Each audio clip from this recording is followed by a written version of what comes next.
अगर आप मुंबई इंडियंस के फैन हैं तो ये खबर आपके चेहरे पर मुस्कुराहट ला सकती है, लेकिन अगर आप इंडियन क्रिकेट टीम के फैन हैं तो ये खबर आपके सीने में ठंडक पैदा कर सकती है। और खबर गुरु ये है कि वर्ल्ड कप से पहले हार्दिक पांड्या इज बैक। बल्लेबाजी का देख लेंगे, लेकिन बॉलर हार्दिक पांड्या जो है वो गजब लौटा है। 4 ओवर 31 रन और 3 विकेट। ऐसा लगता है कि हार्दिक पांड्या ने अपने माथे से जब से वो बैंड हटाया है, उनकी किस्मत और बॉलिंग जो है वो अलग लेवल पर चली गई। अब कप्तानी भी बेहतर कर रहे हैं। हालांकि सच ये भी है कि कप्तानी भी एलिमिनेशन के बाद 7वें आसमान पर इंप्रूव होकर आ गई, गेंदबाजी भी 7वें आसमान पर इंप्रूव होकर आ गई है। और बड़ी खुशी हो रही है इंडियन क्रिकेट फैन के नाते, क्योंकि हार्दिक पांड्या अब T20 वर्ल्ड कप में अपनी पोजीशन को जस्टिफाई कर रहे हैं और वो बता रहे हैं कि क्यों उन पर इतना भरोसा सेलेक्टर्स ने जताया था। वेरी गुड टू सी। हार्दिक पांड्या उस प्रेशर से निकल रहे हैं जो बीते कई समय से उन पर था, क्योंकि वानखेड़े की फ्लैट पिच पर आईपीएल 2024 की सबसे स्ट्रॉन्ग बैटिंग लाइनअप के सामने हार्दिक पांड्या ने अपने 4 ओवर के न सिर्फ कोटे को पूरा किया, बल्कि 3 विकेट भी केवल 30-31 रन के निकाले। वैसे हार्दिक बीते 2-3 मैचेस से या कहें कि वर्ल्ड कप के सिलेक्शन के बाद से बेहतर नजर आ रहा है। वर्ल्ड कप के सिलेक्शन के अनाउंसमेंट के बाद एलएसजी के सामने 2 विकेट निकाले, केकेआर के सामने 2 विकेट निकाले और एसआरएच के सामने जब वो गेंदबाजी करने आए तब 3 विकेट निकाल दिए। यानी हार्दिक ने आखिरी के 3 मैचेस में 7 विकेट निकाले हैं, जो इंडियन क्रिकेट के लिए शानदार साइन है। और ये आगे आने वाले समय में भारतीय बॉलिंग को काफी बैलेंस कर देगा, क्योंकि बुमराह टॉप क्लास है। बुमराह पर किसी को ना डाउट था, ना है, ना करना चाहिए। मोहम्मद सिराज भी बीते कुछ मैचेस से गजब की लय पा चुके हैं, बहुत अच्छी गेंदबाजी कर रहे हैं, विकेट्स भी निकाल रहे हैं, पावर प्ले में भी कहर बर पा रहे हैं और एंड ओवर्स में भी जलवा जलाल कर रहे हैं।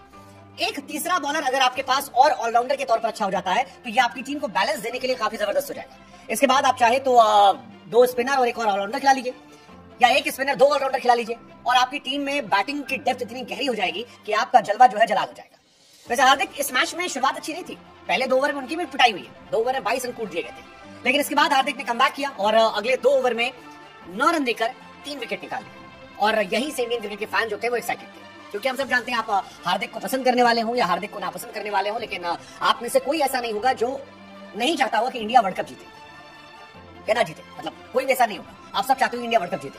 और अगर इंडिया की टीम में हार्दिक पांड्या खेल रहे हैं और ये गजब की गेंदबाजी कर रहे हैं, रिदम वापस आ रहा है T20 वर्ल्ड कप से पहले, सो वी आर ग्लैड कि ये इंडियन क्रिकेट को हेल्प करने वाला है। हार्दिक पांड्या का 16वां ओवर कमाल का था, मैच को काफी हद तक पलटने में कामयाब था।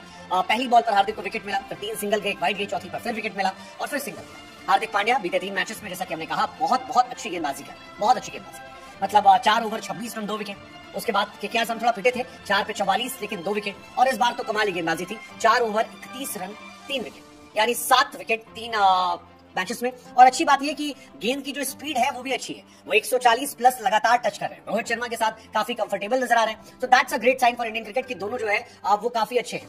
अगर आप हार्दिक का सिलेक्शन के पहले और सिलेक्शन के बाद की परफॉर्मेंस देखेंगे तो आपको काफी डिफरेंस नजर आएगा। जैसे वर्ल्ड कप सिलेक्शन से पहले हार्दिक पांड्या ने 4 विकेट निकाले थे 7 मैचेस में, लेकिन जब वर्ल्ड कप का सिलेक्शन हो गया तब हार्दिक पांड्या ने 3 मैचेस में 7 विकेट निकाल दिए। यानी अब इसके 2 मायने, एक तो ये है कि उन पर जो प्रेशर था वो खत्म हुआ, जिसके बाद परफॉर्मेंस निकल आई। दूसरा, वो प्रेशर में खराब परफॉर्मेंस कर रहे थे, प्रेशर सोक नहीं कर पा रहे थे, या डाउट था उनको अपने आप को लेकर। बाद में चीजें थोड़ी थोड़ी स्मूथ हुई, रिलैक्स हुई, मुंबई इंडियंस बाहर हुई तो उतना प्रेशर वहां से भी नहीं रहा, तो शायद वो बेहतर हो गया। लेकिन इन सारी चीजों से अलावा पर्सनली मैं जिस बात को लेकर खुश हूं वो ये है कि वो अपना फुल कोटा डाल रहे हैं, इंपॉर्टेंट विकेट निकाल रहे हैं। रोहित के साथ उनकी बॉन्डिंग जो है वो अच्छी है, और वानखेड़े जैसे फ्लैट विकेट पर तगड़ी टीम के सामने 31 रन देकर 4 विकेट निकालना, that's a good sign. Rohit और हार्दिक को साथ में सेलिब्रेट करते देखना जबरदस्त था। तो ये आईपीएल के यूजलेस मैचेस को हम छोड़ते हैं, मेन बात है इंडिया के मैचेस। और इंडिया के मैचेस से पहले नीतीश रेड्डी का विकेट लेना हो, मार्को एंसन का विकेट हो, शहबाज का विकेट हो, हार्दिक पांड्या की बेहतर गेंदबाजी टीम इंडिया के लिए एक बहुत ही पॉजिटिव संकेत है।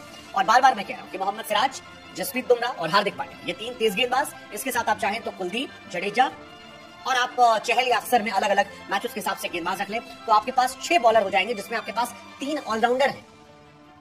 आपकी बैटिंग की डेप्थ और बॉलिंग की डेप्थ जो है वो अनमैचेबल हो जाएगी, और ये कमाल की चीज इंडिया के साथ हो सकती है। What's your take? क्या हार्दिक का वर्ल्ड कप से पहले फॉर्म में आना, जबरदस्त परफॉर्म करना इंडिया के लिए एक ब्लेसिंग साइन है? Please do comment.